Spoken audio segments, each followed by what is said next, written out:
Now, that's a great story. A vineyard in the backyard for the whole family to enjoy. I certainly appreciate that kind of gardening. Thanks for sharing your garden with us. Right now, we're going to be talking with Marjorie Wildcraft, and she's the managing director of the Grow Network, and is really encouraging people to grow half of the food they consume in their own yards. It's actually pretty easy to do. You can do it in about an hour a day. An hour a day for half of the food you need. And I've got to say, Marjorie, this whole topic of growing your own food has been like a tidal wave in the gardening world in the past 10 years. There's definitely a movement, and it's a good one we need to have. Right. Yeah. What do you think is powering that movement?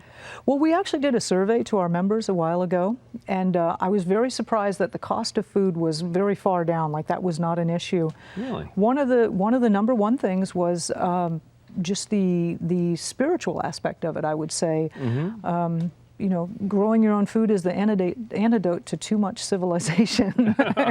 Or maybe too much technology. Too much technology, yeah. You know, that time out in the garden, I know for me, that 1 hour a day or so that I'm out there is probably the most precious hour of my day. Yeah, absolutely. You know, it's a great centering device, you know, and it's not just that centering thing, but it really, you know, it's grounding in a very significant way. It's meaningful, tangible work. Right. Yep. You know, and interesting, the thing that came in second was food security. Yeah. You know, after 2008, there were people who suddenly said, hey, you know, things could unravel here. They could. I would really like to have some basic skills. Yeah. Yeah, right. So I think that's another part of the impetus, you know, yeah. You look at the news and what's happening in the world, it makes you anxious about this uber fragile civilization we've created, right? Very much so. Yeah, yes. right. Yeah. So it's not unwise to have some basic skills and be growing some of your own food. And you advocate kind of a three-legged stool, so to speak, in terms of, and you're really focused on calorie production. Well, I want it to be meaningful, right? I mean, there's a lot of people growing food, and that's wonderful. A lot of them are just, you know, doing a little bit of salads here or this and that and the other. But I would like it to really be something meaningful and impactful to your, you know, to your health, right? And to your waistline as well. Now, actually, you gave me an example before we got rolling here about potatoes. And repeat that for me, because that's pretty impressive, really, in terms of what you can do with a tiny allotment of space. Yeah, so one thing I recommend is it's a real simple system, and one part is a garden. And in just 100 square feet of a garden bed, you can grow about 51,000 calories of potatoes. I mean, that's really pretty much the potatoes that you're going to need for a year. I would think. Yeah. But I mean, again, thinking about half of your food supply coming from your own backyard, one of those staple foods, you know, potatoes. You'd be potato self-sufficient. Right. Another one, and of course the favorite thing among gardeners, like 50% of all gardeners grow tomatoes. You can grow 8,200 calories worth of tomatoes. Now, you and I talk about calories, and you go, well, what does that mean to me? If you were to can them down, that would be 33 pints of very thick tomato sauce. Okay. Now, I would say that's, you know, like 33 pints of tomato sauce in a year would be about what I would go through. So that's you know. I like pasta. I like pasta, yeah. Right. No, so I mean, again, you're thinking about really doing something significant to really bolster your intake, and you recommend 200 square foot for the garden space, right? Yeah, it's just a nice, comfortable space. And of course, if you're a beginner, and you've often given this advice too, is start small. You know, start with a 50 square foot bed and then build that up every season. Sure. But a 200 square foot space would fit into most backyards. Right. So, and you're not prescriptive in that you say grow this, grow that. It's just grow food? Grow food. Yeah. And I'm, you know, I'm not strict about it, of course, but we're just giving examples of saying, hey, in a 200 square foot space, you can do a tremendous amount. You can create a tremendous amount of calories that are meaningful. Right. Yeah. Well, and people do have that kind of space. 200 square feet is not enormous. Right. And so a side yard even can often grow to something of that scale. Wish we could get away with more front yard gardens in, That's right. in our It's culture. The edible landscaping. There's lots of other ways to add calories to it. Absolutely, you Yeah. can. It doesn't have to be all vegetables. You can tuck those, kind of have camouflage vegetables in with your roses. We and could other do things. another topic on that That one. would be yeah. interesting. The That would be secret very- garden of survival. Right, Yes. secret garden. There you go. But you also talk about poultry, and that has become enormous. And it's like isn't it everybody seems wonderful? to be having hens in their backyard, which is kind of cool. And you know what I love about it is how those decorative chicken coops that Oh, people yeah. have, and how wonderful. You know, they've some of those chickens have better housing than I do. I think it's pretty nice. I have seen some very fancy coops. I know a lot of people have backyard chickens, and they may be surprised at how productive those are. So a backyard chicken can produce about 250 eggs in a year. That's one chicken, one hen. Yeah, right. You know, sometimes we don't get as much, of course, but Sure. you know, there's some numbers to work with.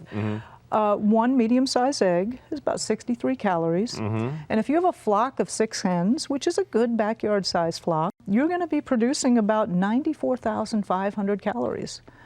So that's 1,500 eggs. That's definitely going to be the amount of eggs you need to eat in a That's a year. lot of omelets. It's just a lot of omelets. Well, you use them in all other kind of things, Oh no, right? Quiches absolutely. and other no, ingredients. there's a- Yeah.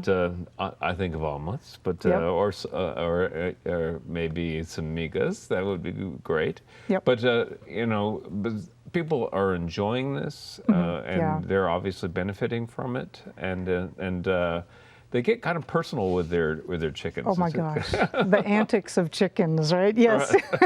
I've actually spent time with my family just watching the chickens roost, you know. Right. It's Right, good. right. It's good. So the other leg of the stool, you advocate raising rabbits. Rabbits, yes. And you're going to get a lot of really good meat from the rabbits. One buck and 3 breeding does, and you'll get about 75 Okay. rabbits a year. I did not know they were bucks and does. Well, yeah, there you go. Okay. And really, I used to grow them out in cages, Right. 2.5 feet wide by 20 feet long. I actually don't advocate that anymore. I feel that raising them in ground tractors is more humane. But let's just assume that you did raise them in cages. That's going to be only 50 square feet. And 75 rabbits a year. I mean, everything you can cook with chicken, you can cook with rabbits. So I know that you could handle 75.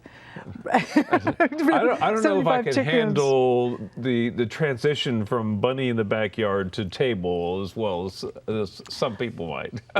We teach people how to do that process at the Grow Network, and Right. it definitely works. Right. But that's 234,000 calories from that rabbit meat. Right. And the other real benefit of it is the organ meats. Like I would never eat the organ meats from commercially raised animals, Sure. but something that I've grown in my own backyard. And maybe you remember when you were growing up, like once a week my mom would feed us liver. Oh, yeah. Yeah, but it's super nutritious, you know, and we need that nutrition. There's also True. the bones for the bone broth. Sure. You know, lots of other bits that are that are missing from our diets that have that nutritional impact that we need so much. So.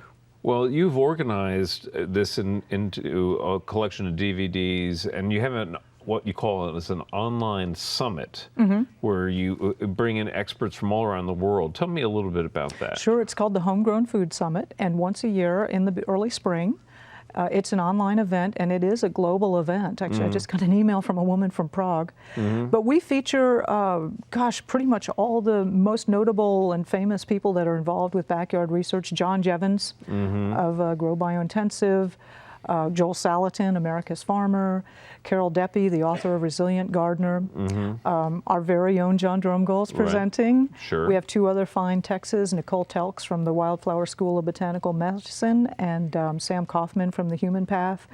So just, you know, the most famous, Toby Hemingway, author of Gaia's Garden. Gosh, there's so many of them. There's just a list of... Well, but it speaks to Yeah. the how broad this movement is. Yeah. It's genuinely a global movement.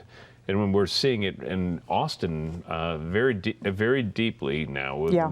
people really paying attention to this and very much following this kind of path of doing heavy food production in their own backyards. It's exciting, and we really need to. The pendulum has swung one way, and it's now starting to go the other. Okay. Yeah. Well, thank you so much for being on our program. We really Thanks for appreciate having it. me, Tom. Best wishes to, again, Marjorie Wildcraft for being our guest, and good luck with your endeavors. Thank you so All much, right. Tom. And coming up next, it's our friend Deb.